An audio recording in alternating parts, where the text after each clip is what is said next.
I'm Chef Nikum. I'm going to talk a little bit about sanitizing in a kitchen. Common, and I'm going to point out an uncommon sanitizer. First, I want to say one major rule. You never keep sanitizers or chemicals on a food service surface. Okay, so here I have chlorine, I have a multi-quat ammonium-based sanitizer, and I have an iodine-based sanitizer. Iodine, I just wanted to show you, to be effective in a kitchen, it needs to have 75 parts per million.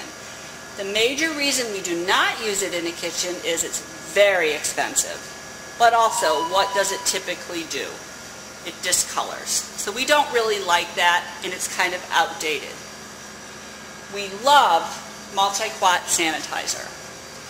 This will be used in the third bay of a 3-bay sink, or possibly in a chemical sanitizing dish machine.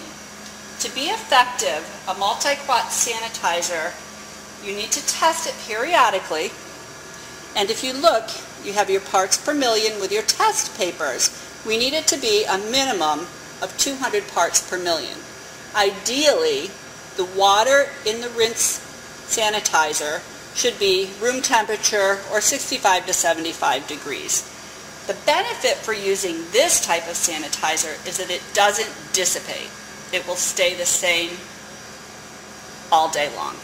So I'm going to put my test strip in here, and I'm going to match it up, and we're right on the money with 200 parts per million. Okay, so the next sanitizer that we use in our kitchen daily when we're wiping a work surface off is we would use a chlorine-based sanitizer. The advantage of this is you can buy it anywhere. You can go to the grocery store and buy it. It's household available, it's available commercially, and it's inexpensive, and it works really well.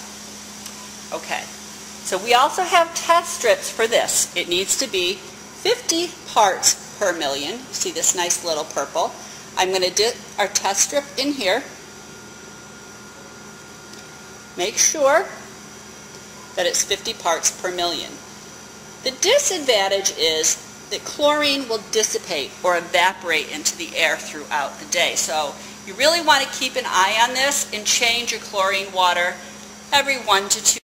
So for our class, we know that when we use a red sanitation bucket, we put just about a capful of chlorine in there. And that will be the right solution for us. Just double check. It's a little overkill, but that's okay because, as I said, it does dissipate. Thank you.